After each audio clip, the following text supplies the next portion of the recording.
How's the Detroit Sports Podcast going?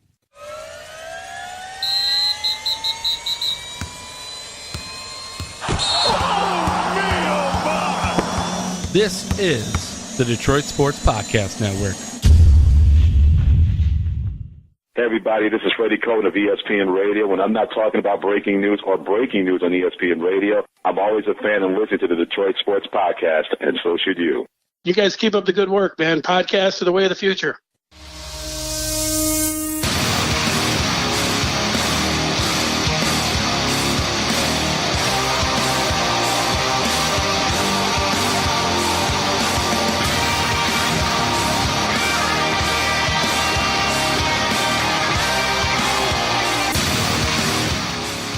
Welcome in, everybody, to the latest edition of Doc and Jock. I am the Doc, John Macaroon. Joining me, as always, my cousin, Adam, the Jock Strozinski. More of the same, cuz we're reacting to another Lions loss. I mean, I almost called the score, but I didn't factor in the fact that San Fran would kind of just, when they got the lead, just kind of go to the prevent defense, allow the Lions to kind of catch up. But in the end, it was meaningless. All the stats that the Lions offense put up in the fourth quarter, relatively speaking, is meaningless. The game in and of itself kind of went like how we all thought. Jimmy G at times was able to cut through the Lions defense like butter, a lot of mistakes. But at the same time, you can't take away a couple positives from this contest. The Lions did not lay down. They did. They were able to come back in the fourth quarter. And after LeGarrette Blount did something that I can't wait to talk to you about, and I can't wait to kind of chomp into the fact that, hey, somebody showed some life. Somebody showed some character. And after that, the Lions kind of woke up a little bit. Some of the roar was restored. But in the end, when you look at the entire picture, another loss, 0-2, and statistically speaking, teams that start 0-2 don't typically make the playoffs. And this Detroit Lions team, in their current version, doesn't look like a playoff team. But at least, do you take any solace in the fact they played a little bit better in the second half after kind of what they went through in the first half versus the 49ers? No, not really. I mean, honestly, watching this game and watching the way they've played the last two games, it reminds me a lot of what Lions fans had to deal with before Jim Caldwell got here. It was a lot of the same stupid mistakes, dumb penalties, costly turnovers, just not being prepared for games. And not saying that they weren't prepared for this game against the 49ers, but factoring that they didn't look prepared for the Jets game. It just is all very reminiscent of what we've gone through before Jim Caldwell came here and kind of weeded some things out. And that's the one thing I think we give Jim Caldwell credit for, was he helped fix a lot of the older issues that the Lions had. And you can't ever say that the Lions weren't ever prepared for a game. I always felt like they were prepared for a game. Jim Caldwell, I never really felt like he was prepared for the game, but I felt like his team was ready to go out there and give it their all. This team didn't lay down. This team showed a backbone. They came out, they fought. This would have been one of those games where it was totally easy for them to just kind of recoil and go back into their turtle shell and hide. They did not. So I don't think this team has quit on this coaching staff. That was something that we were discussing last week. This team showed up, they played. They didn't play very well early. They got behind. They ended up scratching and clawing, got their way back after you said LeGarrette Blount kind of went all Rambo on the sidelines. But no, I take no solace in this. Too little, too late, right? Yeah, this was supposed to be a team that was supposed to come out and compete for a playoff spot. That's what we were told. That's what we were sold, and we've gotten none of that. This team's not making the playoffs. I'll go out on a limb. Let me go out on this limb here. They're not making the playoffs. There's no way in hell this team makes the playoffs. I don't care if there was exponential growth in the way this team played, the way this defense played, the way this offense played from game 1 to game 2. You're about to take on the Patriots this Sunday, primetime game. I can't wait to see how you mess the bed. I really can't. I don't expect Matt Stafford to throw 4 interceptions. I don't expect this offense to turn the ball over as much as it has, but I don't see you coming away with victory. I'm not sure how you're going to do that. I was impressed that the defense was able to sack Jimmy Garoppolo. 6 sacks is a lot. And I think a lot of those were coverage sacks.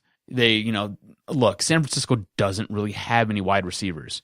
They're playing with second string guys. These are backup players that they're playing with in their skilled positions, and that's just due to injuries. They're a team who's been injury bitten very early on this season. And Breda it made you look like you were Swiss cheese on defense when he was running the ball. The guy had like 139 yards. That's nuts. A 66, 67-yard touchdown. It was awful. Absolutely awful. And then if you look at special teams, thank God for flags on special teams. Otherwise, you'd have given up another long touchdown on special teams. So no solace in what this team has put on the record here. But now everybody is also talking about a key moment, because you get to that point, you do come back, and finally you're asking, the Lions defense, make a play. They finally cause an interception. Walker, a draft pick, somebody that we said, who? You've ranted and raved. Who is this guy, Walker? And he intercepts the ball. And of course, everybody in Detroit, I did it, you did it. We all said, okay, where's the flag? Where's the situation where the refs take it? And all of a sudden, boom, you see the big bright yellow thing in the corner, and you go, all right, it's going to be on the Lions, no doubt about it. And then you go back and you look at it and you go, okay, it could have been not called. When you really dig into it, if you really see it, okay, it was a penalty. But is there a scenario in which you feel like the Lions got robbed? Could they have not called it and allowed the Lions to do it? On the road, it's tough. If that play maybe had taken place at Ford Field, there's a chance maybe that play stands. But it just seems like, similar to other games and things like that the refs took one from the Lions, especially on that call. It seemed a little bit light. Like you could have 50-50 maybe not made that call. I felt like it was a reputation call. Like, It's the Lions. Who cares? Let's just throw it. Right. If you go back and you watch the play, Diggs was jamming Kittle, and he was within 5 yards. He wasn't outside of the 5. You're allowed to jam within 5 yards, and that's what he was doing. He had his hands up in the chest of the tight end, and he was preventing him from running downfield. You're allowed to do that. That's a legal play. And on top of it, the ball was thrown to the opposite side of the field, away from where this was taking place. So I don't think this was absolutely egregious. Now, I don't like to make excuses for the Detroit Lions. Of any team, I'm not making excuses for the Detroit Lions. They did not deserve to win that game at all. Exactly. But in this case, I feel like, they got screwed. They did.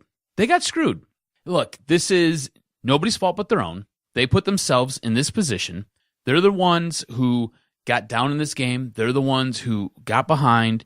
Diggs, obviously in the referee's eyes, was guilty of committing the infraction.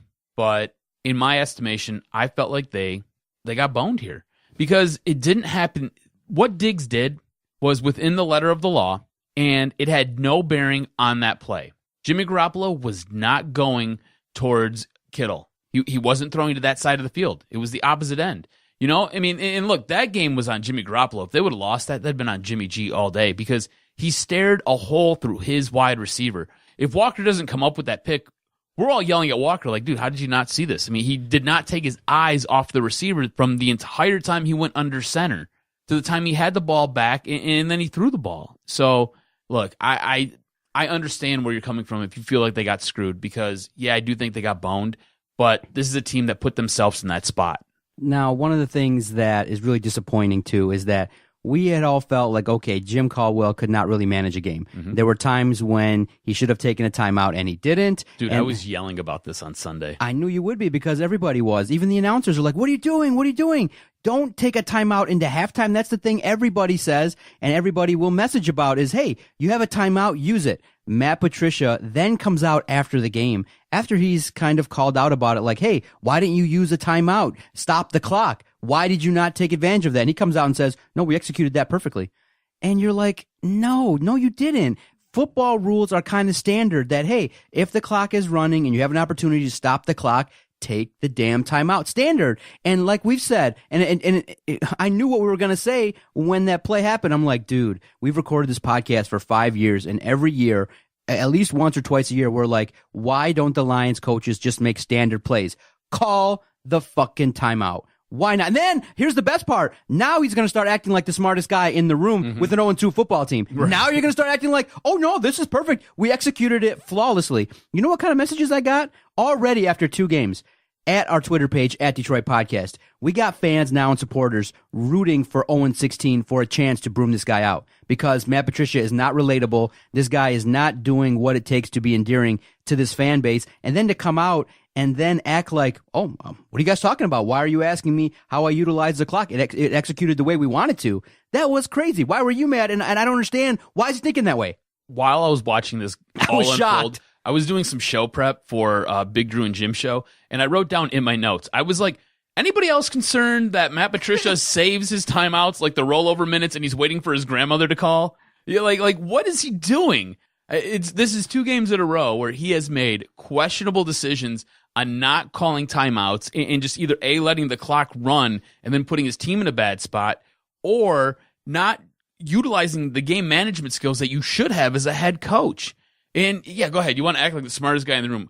Great. Good job. You probably have the highest IQ in the room, but sometimes there's a reason why rocket scientists aren't football coaches, because you don't necessarily have to be a rocket scientist to be a head football coach. Look at the guy over in LA who's doing it for the Rams. The guy's got the memory of an elephant, like a steel trap. This guy's calling out plays from 4 years ago. If you just give him the time and you give him the situation and you give him the personnel, he knows exactly what to do. It's because it's all situational. That's what football is. It's all situational. And you put your team in bad spots because you don't do the right things at the right time. So you create these abysmal situations for the Detroit Lions to have to sit there and fight their way out of.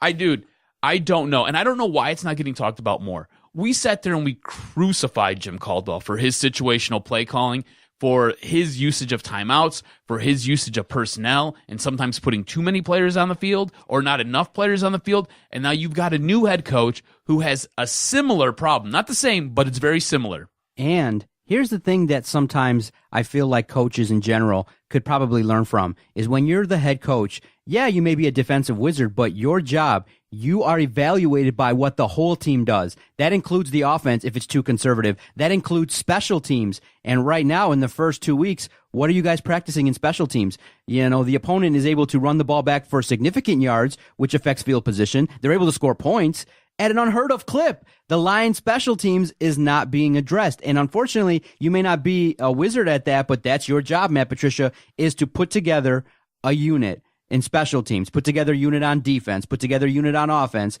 that can go out there and help this Lions team win. And in the first 2 games, they've done nothing but hurt the team. Now we can talk about the offense and you go, wow, if Matthew Stafford has peaked, if Matthew Stafford has regressed, this is going to be painful because he's paid to make the throws. He's paid to lead the team. He is paid to go out there and step above everybody else. And as the leader of the team, he's probably hurt. He's probably not right. But whatever it is, if the offensive line in game 1 getting knocked around versus the Jets has affected his psyche that much that his footwork is off and that he's not seeing the field properly, whatever's going on with Matthew Stafford, it's causing a severe detriment to this club. And if he doesn't get it right, we're looking at 2 wins, 3 wins the entire year, and it's scary. I'm glad you bring this up because I'm scared, bro. Does he not look... He doesn't look right. Does he not look like what he was when Joe Lombardi was his offensive coordinator? Like right before Jim Bob Cooter took over. Matt Stafford right now looks exactly like that quarterback. That guy who was fishing around trying to figure things out, had really no concept of what the playbook was or what he was doing out there, making all the incorrect reads, throwing the ball to the wrong team, and putting the team in a bad spot because either he was uncomfortable or he was out of place or he just didn't know what the hell was going on. That's what I see when I see Matt Stafford play right now. This is not the same Matt Stafford from last year or 2 years ago, the guy who was a cold-blooded killer, especially in the fourth quarter.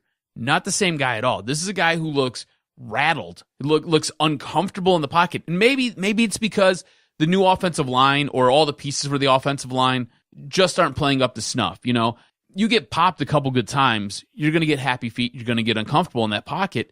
And look, TJ Lang hurt again.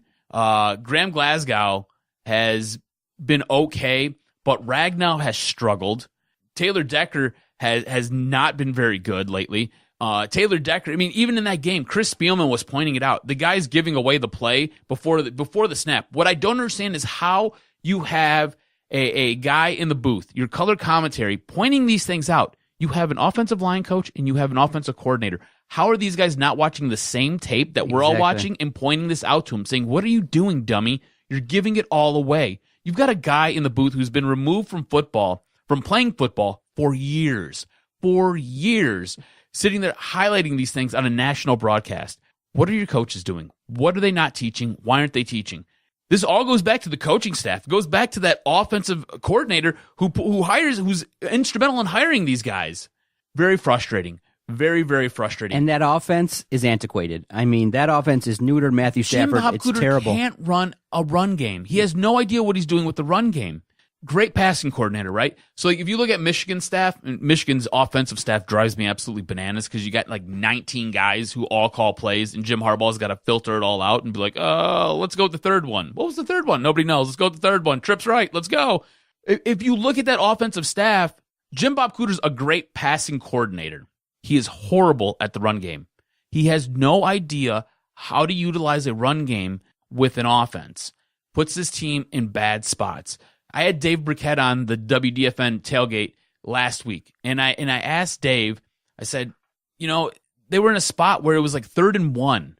Were you surprised that they passed out of that down instead of running? I mean, you invested all this money in the offensive line. You went and you spent a draft pick on bringing Kerryon Johnson in. You went out and you signed LeGarrette Blount, who's supposed to be your battering ram, the guy to get you 1 yard, and yet you pass on 3rd and 1 when you've got all these assets invested in helping you run the ball better. Why? Why would you do that? And Dave was like, no, it doesn't. And I love Dave Briquette. I love Dave. I disagree with that. That's probably the only thing I disagreed with was like 3rd and 1. That was a terrible call. Yeah, and I love Dave because Dave's like, you can tell Dave is so frustrated by this team because of the years that he has spent covering it and the time that it has sucked away from his life. Yes. He's just like, no. Plug and play, just change the names. It doesn't surprise me. And I was like... He could take the archives of all his articles, just change the names of the same game. It. Penalties, mistakes, blown calls, woulda, shoulda, coulda. That's the nature of the Detroit Lions. And I was telling Vito this too. It's sometimes where you go, man, it was a nice day Sunday. It's 4 o'clock and you're like, man, I know I'm going to love the interaction with the fans. I'm looking forward to getting all the voicemails and I can't wait to play a couple for you because the first 2 that we got were lit and they're unbelievable. Your face when I play this is going to be hilarious. But did Putty call? Yeah, he did. A couple times, right? Yeah, he called. It was good. But when you look at watching the Detroit Lions, it is kind of something where if you're listening to this, you got to take a long-term view. And I think right now what the big disconnect is that Bob Quinn and Matt Patricia are taking the long view of building an organization, whereas the fans, we're so starved that we want Khalil Mack, we want Josh Gordon, we want you to go, look, we'll sacrifice the next decade of losing. You can be 1-15 for the next decade. Just go all in, baby. Go all in 1 year. Pick up the guys that you think will affect the organization now. And I think the fans would probably, by and large, say they would sacrifice the next decade if you could just get to the Super Bowl 1 year. Absolutely. But I don't think that's what the organization is looking at because you're looking at it and you go, wow, they may be midway deciding against guys that they've already drafted and saying, look, it's time to go. Amir Abdullah is on the roster, not utilized. A'Shawn Robinson, not utilized. The most disappointing aspect was, okay, Tease Tabor gets into the game, 2nd round pick, benched. Because he looked awful. He looked out of position. He looked like he didn't know and understand situational awareness in terms of playing defense. And that's not a guy you want. That's a 2nd round pick. You would expect growth. You can't miss on those picks. You can't miss. And that's disappointing in that T's got an opportunity. Darius Slay went out with a concussion, so that's bad news. Especially going forward with what he's coming into town. How's he going to be going forward? And it's unfortunate that now your talented individuals are going down with injury and the Lions just can't afford it. It's just really, it was a bummer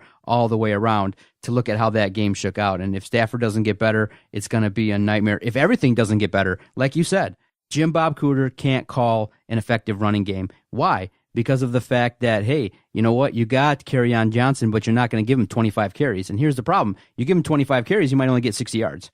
That's the problem because you don't have the perfect, and when Putty called, I'm not going to play the call regarding the offensive line, but he said, why don't the Lions just focus on building an elite offensive line? And I said, and I replied, They have. They've tried to address it, but those guys are not on the field. TJ Lang, they thought they'd get more out of him than that. They thought that Taylor Decker and Ragnow was supposed to be a guy who would help solidify it. It's not the proper mix. And the biggest problem is that when the Lions go out and target a position, they don't perform. And then look, Laken Tomlinson's on San Francisco, and look what's going on there. Right. It's just sometimes really tough to see the likes of Eric Ebron leave and get touchdowns in back-to-back games. It makes you just go, wow, is it really? I mean, we have to say, yeah, is it really a culture of losing that they just can't flush out? Is that the diagnosis? Is that the Detroit Lions just have a culture permeating through that, organization, from the players to the coaches to the upper management, that something's toxic in there where whatever they tried to do to solve the situation just blows up in their face? It's so weird because when we've built this, we've kind of trajected upward in that we've had successes one after another, and anything that hasn't gone right, we've kind of eliminated. It seems kind of basic, but it is shocking when you look at it from a global perspective that you haven't fallen into playoff success once in the last 40 years. Right. Once! One deep playoff run, and it's shocking to look at organizationally how bad this Lions situation is. Two things real quick. And one of these I was going to save for this Sunday show.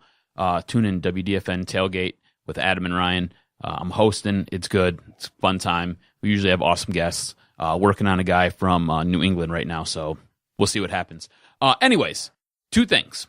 One, I think I myself would feel better about this team, and I think the fans themselves would feel better about this team if Bob Quinn just came out and said, look, guys, it's a rebuild.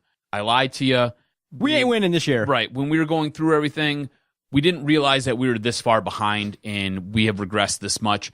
It's a rebuild. So you're going to have to give us a year, maybe 2 years. You just come out and you just say that. All right, I'm cool. You know why? Because my mindset switches. Because right now, my mindset is set. We need to be competing for playoffs. That's what you told us. That's what we should expect. Why aren't we competing for the playoffs? Why do we look so disorganized and so disheveled every single Sunday? So if Bob Quinn was to come out and say this, I could then allow my brain to kind of switch modes, and I could accept whatever I'm seeing as long as I was seeing progression and seeing the team get better. Do you know what I'm saying? The other thing, and this comes from Logan Lamandier. You can follow him on Twitter at LLAMORANDIER. So a couple cool stats that he posted, and I grabbed these because I wanted to bring these up on the Tailgate show. No other quarterback has more drop passes from receivers than Matt Stafford this season. All right? Also, Ragnow, your first-round pick, has the most pressures allowed for all NFL linemen. He is struggling, guys. He does not look good. He is playing out of position. The guy is a center. They've got him playing as guard. Doesn't make a lot of sense. Decker is the worst-ranked run-blocking offensive tackle per Pro Football Focus. And I bash a lot of the guys who live by the Bible of Pro Football Focus because sometimes the eye test tells you all you need to know. I don't care that Pro Football Focus tells you that the guy's 96 when you're watching the game and he looks like he's a 14. You know, sometimes the eye test is much better than whatever all these sabermetrics are for a football player. I believe this. This is one of those things where I can point to Pro Football Focus and say, yeah, you're spot on. Decker hasn't looked good. He's struggled. There's another first-round pick that's not working out right now. And then Tease Tabor has a perfect passer rating against him when targeted. What that means, guys, every time you throw that way. Right. When the quarterback drops back to hit the receiver that Tabor is covering, that guy's making a catch. All right, let's get to it. The great thing about this project is we're constantly evolving. We've had this number. It's not a new number to go back. We used this number to conduct our early interviews when we were in the basement. I'm like, man, we just keep paying the couple bucks a month. It's fine. Your supporters take care of it. I mean, it's not really coming out of our pocket. But I'm like, you know what? How do we use this number that we got in a much more productive way? And I'm like, you know what? The fans got to be angry. The fans got to be. Give it to the people, man. Give it to the people. Give it to the people. I hear the radio station hosts. They're trying to be a little bit more edgy, saying effing and trying to be a little bit more in the nature of a podcast. But here, we're able to say whatever we want. And so I put it out. The DSP voicemail available 24/7. If you're watching a sporting event, Michigan State, the Tigers, anything at all in the world of Detroit sports or anything at all, you just want to call us up and tell us you love the podcast, hate the podcast, you think that we're the biggest idiots on Twitter, no problem.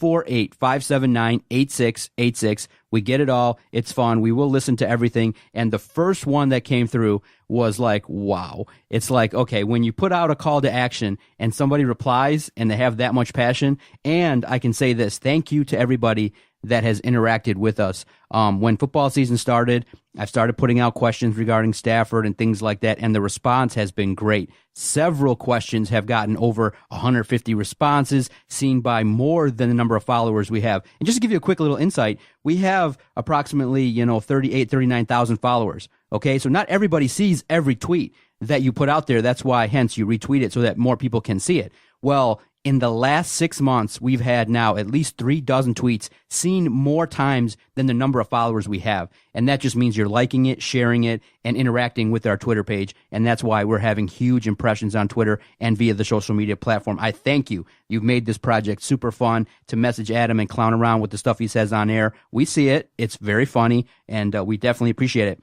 Call up the voicemail. This one, oh my God, nobody else is going to play it. Nobody else would ever play this. This is the DSP voicemail. Have a listen. You want somebody to fucking sound off? There ain't nothing to sound off about. But here's a quick couple easy ones that everybody can follow. Nobody likes this fat fucking retard Patricia.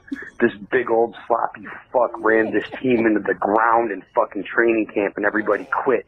None of the vets are playing. So this season's over.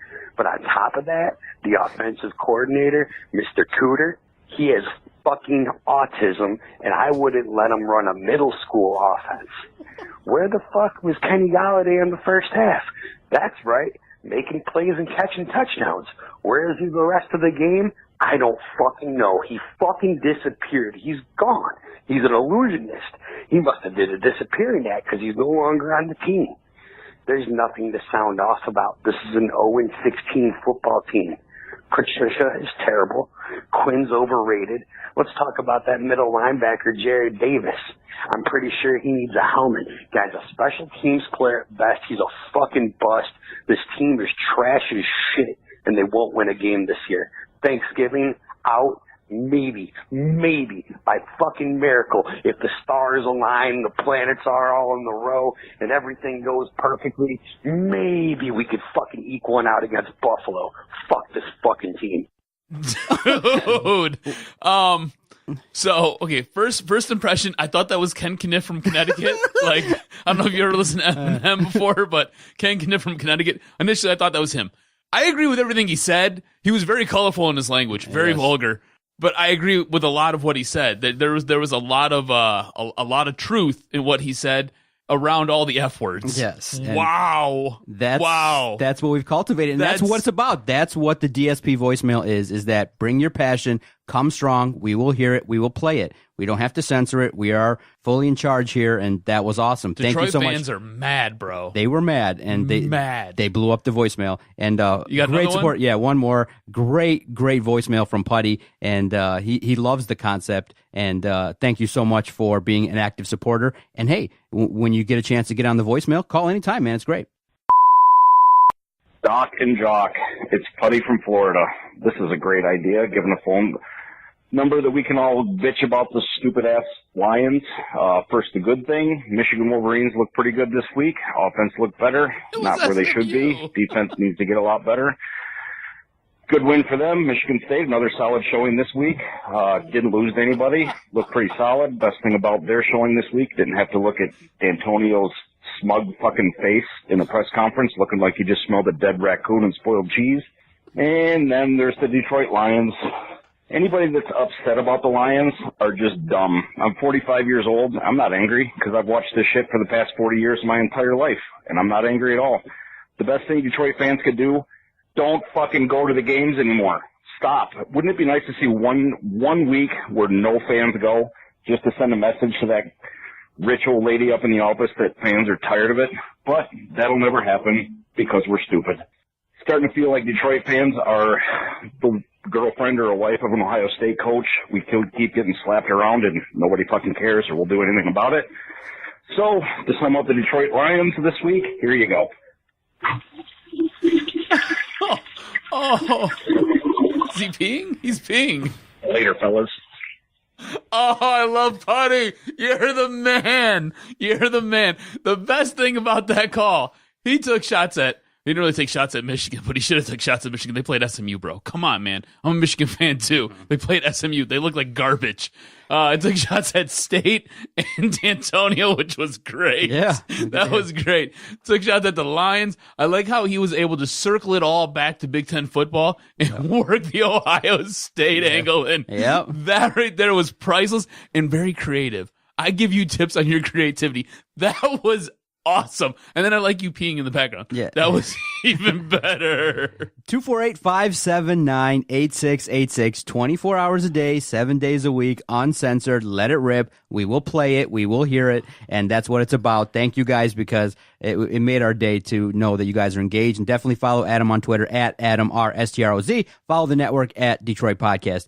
Before we end the segment. Hold on. I want all you guys to know, we love all of you. Yes. If you're listening to this, we wouldn't be doing this for just, we probably would just be doing this just to talk to each other, but we do this for you guys. That's why we've got this phone line that we've opened up for you. That's why we play these things that you guys say, because we do this for you. We love you guys so much. The memes are funny. Keep them coming. The stuff you put on Twitter is amazing. I tell John all the time, and John tells me all the time, we've got the best Twitter supporters ever. That's the whole purpose, is you to guys say, are hey, awesome. that's why we do this. It's Keep very up the fun. good work, you Yes, guys. keep it up. It's great. It's fun. The interaction has been great. And I think by and large, nobody gives the Lions a chance. Now, here's the thing, though. This is the kind of game where, nobody on earth thinks the Lions will win. But you got to remember, Jacksonville just put a hurting on the New England Patriots. There's film out there on how to beat them. Blake Bortles ran up the numbers on the New England Patriots defense. How much will Josh Gordon's involvement, play into it? Many of us think, well, he'll probably get a touchdown. He'll probably be productive. But I think more than that. You think so? Yeah, I think 3 touchdowns, and I'm thinking probably 125 yards. I don't think it's going to be the blowout like everybody thinks it is. I mean, we got people going, oh, Brady's going to have 8 touchdowns. But the stats... Dude, Brady is going to be pissed, bro. They lost last week. 17-1 after double-digit losses. Yeah. They don't mess They don't around. lose. And they come in and they put a hurting on teams winning by 10 points or more. So... You think they win Sunday? Is it going to be the close? Lions or the Patriots? The Lions. No, Lions lose. Lions lose. If the 0-3. Lions can keep it close, and by close I mean like within 17 points, I think we should pat ourselves on the back. But no, Lions are going to get rolled, bro. Like you just gave the stats, 17-1, and how many games do they win by more than double digits or by double digits? A lot of them. Yeah, a big percentage exactly. of them. So no, they're going to get rolled. They're bringing Josh Gordon in. Josh Gordon's got something to prove. Like I said, I could see him scoring 3 touchdowns and 125 yards. You got to realize this is the first legitimate deep threat that Tom Brady has had since Randy Moss. And you remember what Tom Brady did with Randy Moss? Now, I'm not comparing Josh Gordon to Randy Moss, so don't get that twisted. But Josh Gordon is a guy who can take the top off of a defense. And Darius Slay is probably in concussion protocol on Sunday. Depends on how his head feels and where he's at. So you might not have Josh Gordon. Glover Quinn looks a step slow, and Tease Tabor is a debacle. And after that, I like Diggs. I think Diggs is a really good player, but he can't do it all by himself, right? Somebody's got to lock up Gronk. So either Gordon's going off, Gronk's going off, or Chris Hogan's going off. Somebody's going off. And don't be surprised if a guy like Rex Burkhead, a guy who basically could be a fullback for any other team, don't be surprised if this guy has 95 yards and a score or 3 either. So if the Lions can lose by 17, pat yourself on the back, but I'm expecting blowout. All right, let's come back. We'll talk the Big Ten, Michigan State. A lot of people's eyes were opened by the Big Ten's awful performance last weekend. Let's dive into it. Next, you're listening to Doc and Jock on the Detroit Sports Podcast Network. Doc and Jock here for our host site, Podomatic.com. When Adam and I first started this project, we were looking for a great place to host all of our recorded audio. And thank goodness we found Podomatic. So if you're looking to start a brand new project, you see the level of success that we have, the fun, the weekly broadcast. We've recorded over 1,000 podcasts. So if you're going to get into this game and you want a podcast, you want to get your voice heard, definitely check out Podomatic.com. Great customer service. All the hosts here know how to upload very quickly so that we can have the fun sports debates, the great interviews, playing the great voicemails. Definitely check out Podomatic.com if you're going to record podcasts.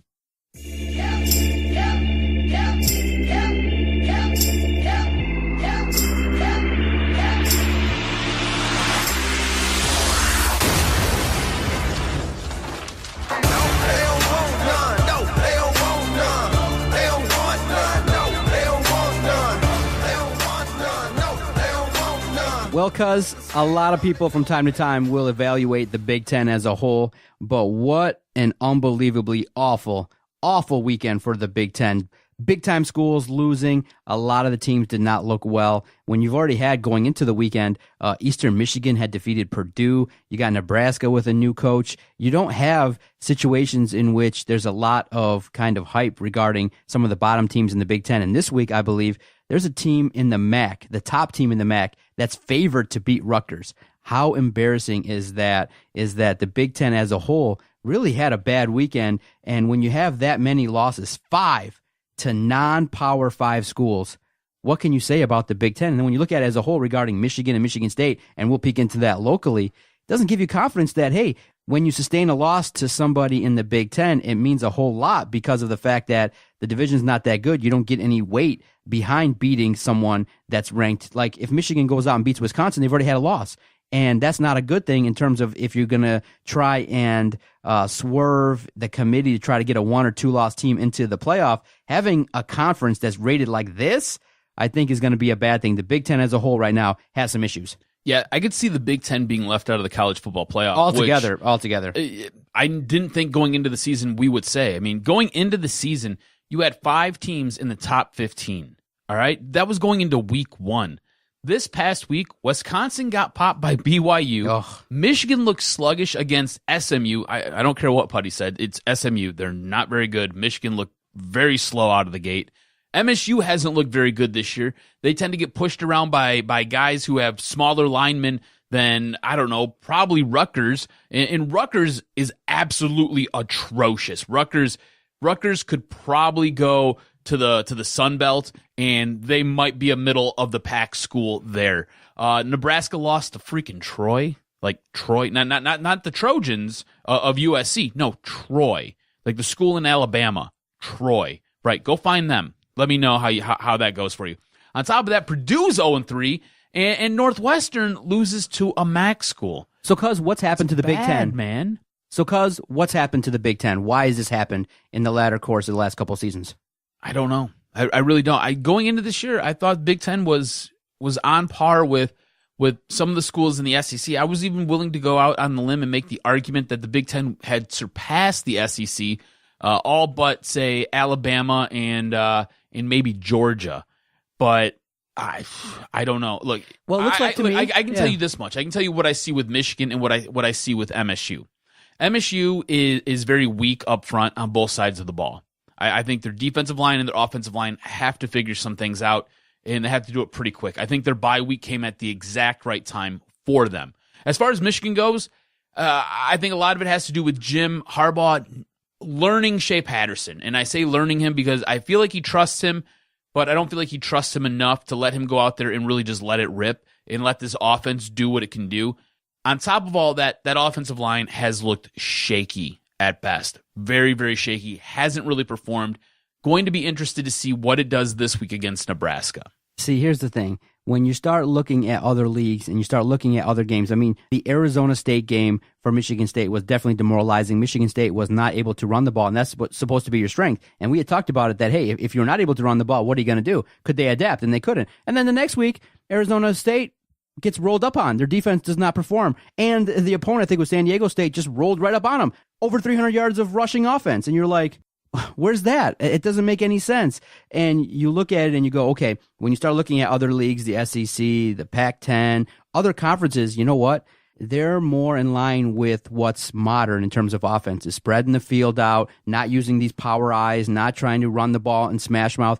And then you look at these Midwest athletes, they're big, lumbering dudes, and you look at Michigan State, did you know, and I heard it, and people talked to me about it, they wanted Le'Veon Bell to be like 240 pounds to run the ball. What are you talking about? We're talking about a game of speed. We're talking about, when you look at the best, what do the best do? All you got to do is say, okay, if you're a supporter of Michigan and you're a supporter of Michigan State, peek into what Ohio State and Alabama do. You know what they do? They run like the wind. They're, blitzing and they're getting home. They have these supremely talented athletes that not only are big and strong, but supremely fast. And when you look at their offenses, you go, wow. Alabama's got 2 quarterbacks that could come in here and handle business for any team here in Michigan. And you got these athletes in, Wisconsin and Iowa and Nebraska, and they're these big lumbering offensive linemen that can adapt. And this style of offense that these teams are running is very quick, fast-paced, a lot of shifts, a lot of, screen games, a lot of also when you have receivers that can make the deep play. College football is exciting because these quarterbacks launch the ball. But, when you look at what Michigan and Michigan State do, it seems like they wait until the second half to really get in gear, and they just want to run first down, run second down, establish that run to wear teams down later. But the offenses, from what I see, and the level of talent, it's great if you have a 5-star, but then if you don't evolve, it just seems like to me that the schemes that are run in the Big Ten might be antiquated. On Saturday night, I watched 2 other games. I watched the Ohio State TCU game, and I watched the Alabama Ole Miss game. Ohio State doesn't even need a coach to win. Right. It just simple things that Ohio State does, and they do it so crisply. And I think that's what it really comes down to is they've got talent all over the place, and that talent's allowed to flourish. Their coaching staffs put them in spots to make plays. They start with 5 stars and become 7 stars. Exactly. So it was just a simple slant pattern, just a very simple slant pattern. And, broken tackle, you saw that play, huh? And Haskins just drops back and just whips the ball in there, and it works. Yeah. It was so crisp. I'm like, man, why can't Michigan do that? Like, a Michigan play doesn't look like that. It looks like imagine trying to do something for the very first time, and you're going to struggle with it because it's the very first time you're trying to do something. Whereas with Ohio State, they're so polished. They're so accurate. Everything is timing, and it's all timed out perfectly. Everybody knows what everybody else is doing. You don't have to worry about it. And that's what I got out of just that one play. Just that one play. That was it. Just that one play. And then when you watch the Alabama play, oh my God, Alabama's got talent everywhere. And that talent gets put in a spot to utilize what they do best. They've got 2 quarterbacks there who can start at any other school in the nation. And Tua does things different than Hurts. And when they play both those guys, Tua gets to go and do what he does best, and Hurts gets to go in the game and do what he does best. And you don't have to worry about it. They're put in spots where they're allowed to take advantage of the talent and the skill sets that they have. I feel like with Michigan and Michigan State, they're always trying to cram that round peg into that square hole, and it's just not really working. Or that square peg into that round hole, and it just doesn't work. And I think you and I sitting here, we don't believe Michigan or Michigan State is going to go to Indy. No, I don't. There's going to be a loss or 2 in the Big Ten for both teams. Yeah, I think at this point, watching that Ohio State game, Ohio State is heads above everybody else in the Good luck trying entire to play Big with them, Ten, right? On both sides of the conference. So Ohio State's going. And Ohio State's going with their garbage-ass head coach, who is apparently a god in Columbus's eyes. Well, let me ask you. I want to say this, okay? Because people are acting all shocked that Urban Meyer is kind of being treated this way. Why? Look, I know. I'm going to tell you why. You know what? There was an article that just came out on Wednesday that I read, and it said that Urban Meyer put out there when Aaron Hernandez was being recruited and when he was when he graduated, and people would ask Urban Meyer, hey, what do you think of this guy? Urban Meyer told people, stay away from this guy. This guy tries to cheat the system. Stay away from him. And so who drafted him? The guy that was a friend of Urban Meyer, Bill Belichick. Bill Belichick has to sleep at night knowing that he took a guy knowing there were red flags. And what Urban Meyer said was specific. He said that, hey, we know this guy's trying to cheat the system. We know he's doing weed. We know that he's trying to do some things, and he's encouraging it. He's spreading it in the locker room. Urban Meyer said, stay away from this guy. And what happens? At the bottom line, and it's gross to say, and we've talked about it, and in the past we would joke about it, but I think as we've gotten older, we're more serious about it. There are situations in which organizations that are being funded heavily by a football team that wins, when you got all these jobs, when you got this machine, and it's pumping in money, okay? If Ohio State wins Big Ten championships, they go to Indy, they go to the national title games, they're in the playoff, it filters in money, and they've sold their soul to the devil. Now, are we surprised by it?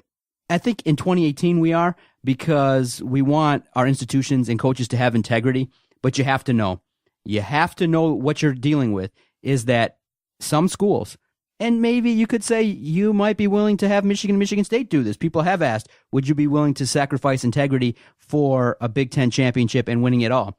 Some would say yeah, But at this point in time, what's going on at Ohio State is they recognize, look, this guy is a shitty person, but he's an amazing head coach, and he's a cash cow. So we'll milk that cow, and we'll deal with the judgment. Because in the end, when you look at it, you know how people justify it? Business is all about dollars and cents, and you can take your emotions and flush it down the toilet. They don't care. It's all about dollars and cents. In the business world, if you bring in millions and millions and millions of dollars, there are times you can roll around with your pants off, and people will be like, all right, man, whatever, that guy's weird. But in other situations where you don't, you get booted and you get reported. Urban Meyer can roll around and pretty much do whatever he's got to do, man. Look, he can do what he's got to do. Two things, all right? Actually, three things. Okay, so number one, I want a drop of you saying, you can go ahead and milk that cow. Yeah. I want a drop of that, okay? And then I want another drop of you saying, you can roll around with your pants off and be weird. I want a drop of that too, okay? Can you make that happen for me? I will. Make that happen for me. If you bring in money, people will forgive the weird shit you do. You're spot on. You're spot on. Everything you said is spot on. When Urban Meyer was at Florida, he had 30 different guys who were under investigation for different wrongdoings. Yeah. And Aaron Hernandez was one of those guys. It's believed that Aaron Hernandez had killed like 3 people while he was playing at Florida. Yeah. Like, go check it out. I'm not making this shit up. These are facts. Right. These are facts. Yeah. Go check it out. He was suspected of murdering 3 other people. Bro, so when he kills somebody when he's in the NFL, does it shock you? Didn't shock Urban. Bro, logic would tell you a guy like Josh Gordon doesn't get hurt playing football, practicing. He gets hurt on a photo shoot, and he's got multiple suspensions, has a history of addiction. He gets traded. They're like, there's another team that's like, sure, we'll take him. Why? He's got speed. We can maybe, if you've got something, if you're an athlete and you have an asset, people will forgive you. And that's the gross part about sports that people should talk more about, is that, hey, you can be shady and seedy as long as you got talent. And if somebody believes you can help them win, you'll get work. And that's the gross part about Ohio State, is they sold their soul. They don't have integrity, but I don't think they care. They do not care. Give us the money. They will keep rolling with it, and he'll keep going out there telling us, I'm going to try to be the best version of Urban Meyer I can be. And I will not delete any more text messages. I'll figure it all out. Did you see the ESPN interview with like Tom Rinaldi holding Urban Meyer's hand through all of it? It was bad. Like, And they have Urban, to. You should probably say this. Yeah. So what you're saying, Urban, is you respect women, right? Exactly. And Urban's like, yeah. Yeah, I do. I respect women. Of course. Oh, man. So bad. But how concerned are you going back to Michigan State? When you look at it, Michigan's offense without Karan Higdon kind of struggled. Chris Evans, you got True Wilson, I believe, could be a guy that can get more touches. Donovan Peoples-Jones. I know you're sitting there going, it's versus SMU, it's versus Western, it doesn't really count. Why couldn't you do that versus Notre Dame? I'm kind of in the same boat. I mean, these are just practice games, but I think what should happen is Michigan should schedule these games at the beginning of the year, kind of roll into some confidence, have some recruits watch, some destruction, and have it where you play Notre Dame week 3. I mean, if in the future, it's not that difficult. Play Notre Dame, play them week 3, week 4 when you're rolling. Week 1 sets you up in a bad spot. I feel like a game this week versus Notre Dame would probably have a different outcome. At least they play better. So do that. But I am concerned. Some confidence there. Yeah, I am concerned with that offense, obviously, with both offenses, because they're not really innovative against really good teams. It's just kind of like they're destined to play Big Ten football. If it doesn't work, you're basically screwed. If you don't execute on running plays, if you don't have the proper personnel, if you don't have if the execution is not working, you don't see the adaptability you think you need. As far as Donovan Peoples-Jones goes, I think he's a good wide receiver against okay teams. He so him and Tariq Black, the difference between the two is Tariq Black is a guy who is a game changer. He's a guy who can go out there and he makes the spectacular play. He makes the highlight reel play. Donovan Peoples-Jones makes the good play. He's not flashy. I wouldn't even call him steady or solid. He's a guy, And I hate to do this to him because I don't want to devalue him, but I'm going to go ahead and do this. He would be the equivalent of he's like a MAC caliber player, right? And that's no disrespect to anybody playing in the MAC, because honestly, guys, you're 10 times better than me. That's why you're probably on scholarship. But he's a MAC level player in big spots. When it's against bad teams like SMU, the guy's Big Ten, he's SEC, he's otherworldly. When the competition ramps up, he disappears and he becomes small. That was the difference between him and Tariq Black. And that's why losing Tariq Black hurt so much to this wide receiving core, because Tariq Black was Tariq Black, whether it was a MAC school, whether it was a Big Ten school, whether it was an SEC school, he's going to go out there and he's going to perform. He's going to shine. As far as the running game goes, you need Karan Higdon. Karan Higdon is your hammer. He's more explosive, has the ability to make the big running plays for sure. He is the setup for Chris Evans. Yeah. Chris Evans needs Higdon, and that's just how it is. And True's going to get some play, and I think next year he'll be a much better player than he is this year. But for right now, you have to have Higdon for this offense to work. On top of that, I don't like the line up and run it down your throat offense that Michigan runs, especially with this offensive line. This offensive line is not very good. And I don't know why you don't have an offensive line 4 years in. I don't know. I don't know what's up with Cesar Ruiz. He was supposed to be a guy who was supposed to take that next step. He was supposed to be very, very good, and he's not very good. We're learning it's just not that easy to play offensive line. It's not. It's not. It's not. And with Michigan State, I think, again, all of their issues are up front on both sides of the ball. Offensive line and defensive line, yeah. And that's what really hurts because I think you have a special quarterback in Lewerke. I think Lewerke, if he trusts his offensive line, is very good. And you talked about how ASU got ran over this week, right? MSU wasn't able to run the ball against ASU. What happens? San Diego State can? And I think all that goes to the trenches. That all goes on that offensive line. That offensive line's not able to bully anybody. And it just stinks in that Mark D'Antonio's so loyal that you have to evolve. Yes. In college football, you have to evolve. And I think Michigan State's just like, hey, we do this. This is what we are. And they're not going to change. They're not going to change. How many guys has Michigan just either blown out on the offensive side of the ball or have just changed out? Whereas Michigan State has just kind of basically been steady all the way through. Arizona State was a game you're supposed to win. Yes. It's supposed to, and it's great for them. They got the bye. But I would say the same thing. I think you have to be a little bit more efficient in the red zone. You have to score those touchdowns. You have to utilize the big play, and you have to utilize those wide receivers. They can make the plays. Utilize them. And then, unfortunately, here's the problem.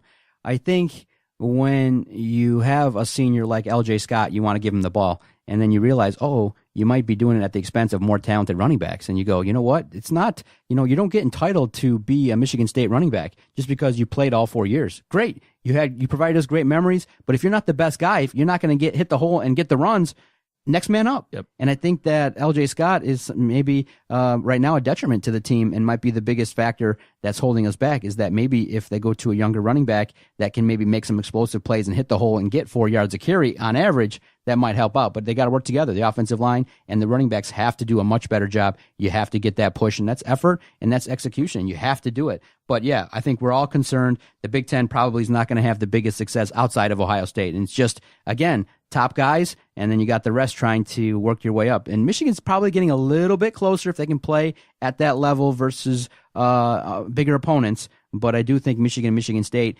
another year. It's just not 2018. Everyone kind of pinpointed 2018, not 2018. 2019, if Lewerke and Shea Patterson stay on those rosters and you get those younger talent and the recruits coming in, I think next year will be the year where we can be super hypercritical of every game, every play, and say, look, I think both teams are going to be 3-loss teams. 9-3 is what I said, and I think that's where it's going to shake out. And unfortunately, it's going to be tough to watch because we had high expectations, but I think we can devalue it just a little bit, get back down to expecting 9 wins, and you'll be okay. That's just not good enough. Not good enough. Just not good enough. Not at this point in time. For the Jock, Adam Strozinski, a great podcast recording. Definitely, again, check out WDFN Tailgate. Sundays, 10 a.m. He sets the scene for your NFL watching habits and definitely talks Lions with great guests. Adam and Ryan do a great job. You can follow Adam again on Twitter at AdamRSCROZ. Follow the network at Detroit Podcast. Visit our website, DetroitSportsPodcast.com. And if you're so inclined, dial us up, 248-579-8686. It's available 24/7. Great podcast, sir. You too, man. Go Lions. Don't lose by a ton. This was locker room talk. Second dick. Sorry, Detroit.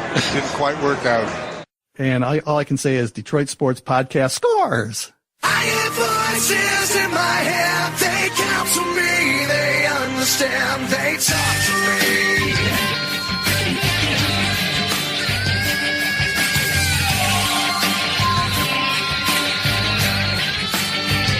They talk to me.